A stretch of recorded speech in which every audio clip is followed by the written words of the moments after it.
Dufu bilan nonni mushqilalat bir qo'rib beqing. Ta'm tilingizga qag'idek ajoyib o'xshaydi ekan.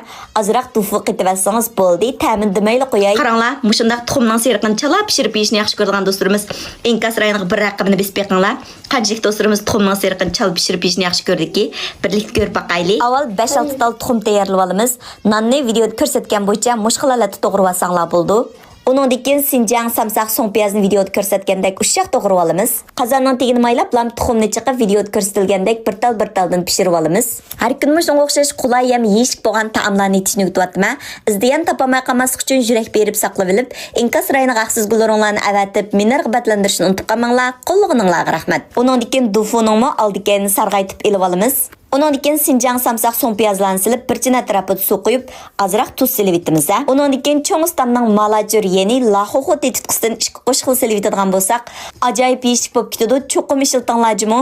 Endi buningga tuxum, dufu, to'g'rab tayyorlab olgan nonni silib, taxminan 2 minut atrofida dumlab olsaqli bo'ldi. Ammo non bilan tuxum yemaydigan bolalaringizga ma'qul usul bo'yicha bir qo'rib beradigan bo'lsangiz, ozuqlik qiymati intay yuqori ham bak yeyishlik.